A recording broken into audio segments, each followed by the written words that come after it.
There is a woman I want to tell you about. She had a great salary, a good job. She was smart, educated, hardworking, and every single time she built up savings, the money disappeared. Not through bad investments, not through emergencies. She just spent it. Every time the balance reached a certain number, she found a reason to drain it. An unplanned vacation, a purchase that suddenly felt essential, a loan to a friend that never returned. For years she thought she had a spending problem. She did not. In therapy, she uncovered something buried so deep she had forgotten it existed. When she was 7 years old, her parents had a violent fight about money. Her father walked out, and in the mind of that 7-year-old girl, a connection was made that would govern her entire financial life without her ever knowing it was there. Money causes pain. Money destroys families. The more money there is, the more dangerous things become. And so every time her savings built toward a number that felt significant, her subconscious destroyed it. Not because she wanted poverty, because some part of her believed money itself was a threat. And here is the part that makes this story not just hers. Research shows that your subconscious beliefs about money are fully formed by the age of 7. 7 years old, before you have earned $1, before you have paid a bill, before you have any real understanding of finance at all. The programming that will govern your entire adult financial life is already running, and almost nobody ever examines it. The financial blueprint. Psychologists call it the financial blueprint. Think of it as the operating system on your phone.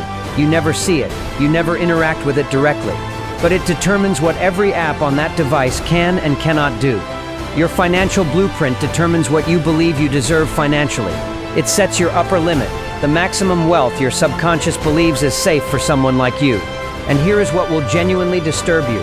Most people have a financial blueprint set in childhood, by their parents, environment, and early experiences, and they have operated on that blueprint their entire adult life without once examining it.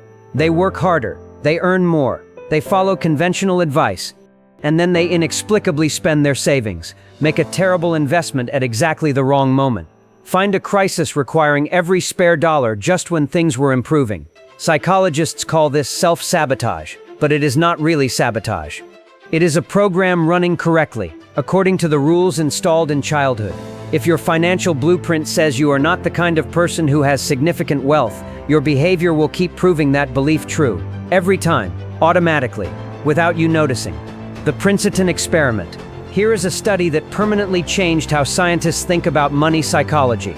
Researchers at Princeton gave participants a simple cognitive test, problem-solving tasks. Then they told half the group to imagine an unexpected $150 car repair bill. They told the other half to imagine an unexpected $1,050 car repair bill. For participants with comfortable incomes, both scenarios had almost no measurable effect on cognitive performance. But for participants with limited incomes, the $4,500 scenario caused a cognitive performance drop equivalent to losing a full night of sleep, or losing 13 IQ points. The mental burden of financial scarcity, just imagining it, was so cognitively consuming that it left significantly less mental bandwidth for everything else.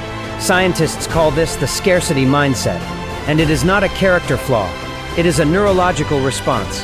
When your brain is preoccupied with not having enough, it has fewer resources available for the long-term, strategic, patient thinking that builds wealth. This is the cruelest design flaw in the financial system. The people who most need to make perfect financial decisions are the people whose brains are under the most cognitive strain from the very act of being financially vulnerable. The 4 money personalities. Financial psychologists have identified 4 distinct money personalities. Understanding yours is one of the most financially valuable things you can do.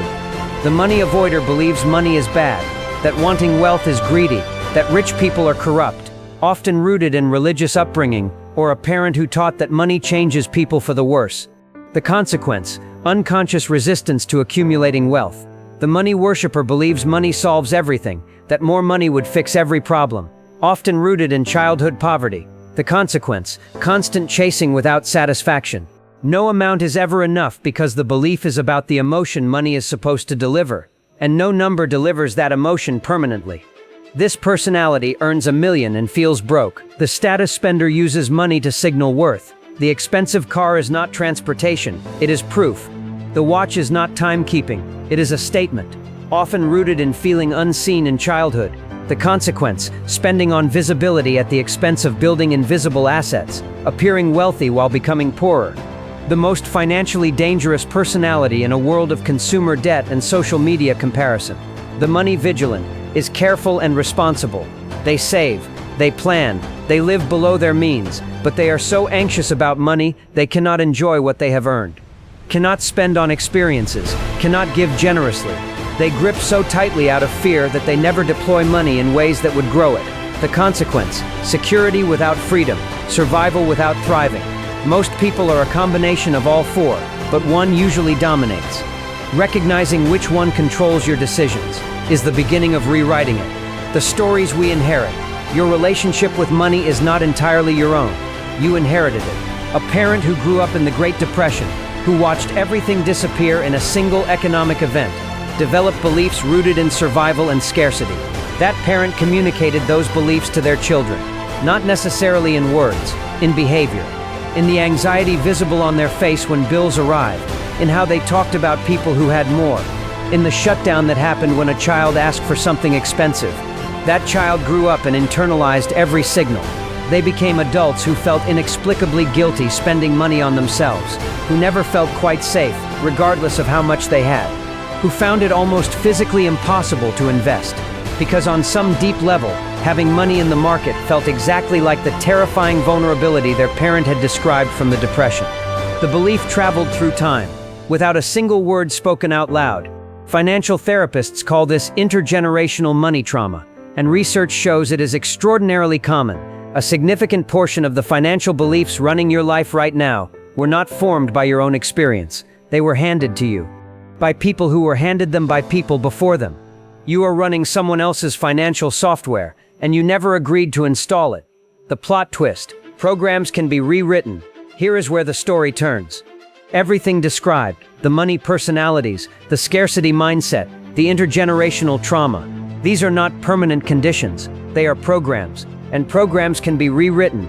Here is what research shows about people who successfully reprogram their financial blueprint.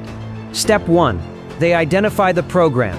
They ask the question most people never ask. What do I actually believe about money? Not what they think they believe, what their behavior reveals they believe.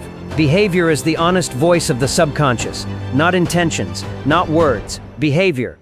If you say you want to save but cannot hold savings, your behavior is revealing a belief that overrides your intention. Find the belief, name it, trace it to its origin. Step 2. They challenge the story.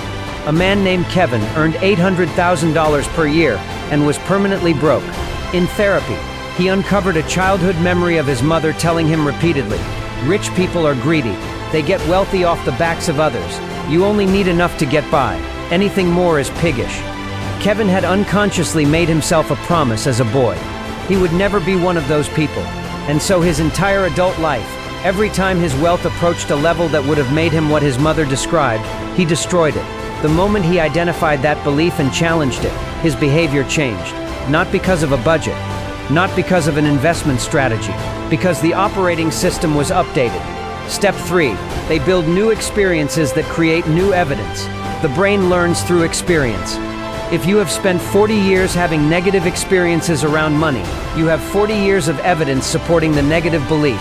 The way to build a new belief is to create new evidence. Small wins, consistent, repeating. The first $1,000 saved and held. The first investment made and kept. The first month you paid yourself before paying anyone else. Each win is a data point building a new story. A story that says, I am someone who builds wealth and keeps it. And once that story takes root, the financial behavior follows automatically. Because the operating system has been updated. The one question. I want to leave you with one question. Not a financial strategy, not an investment tip. One question. If someone who loved you completely, who wanted nothing but your financial well-being, had been watching your relationship with money for the last 5 years, what would they say you actually believe? Not what you say you believe. What your behavior reveals you believe.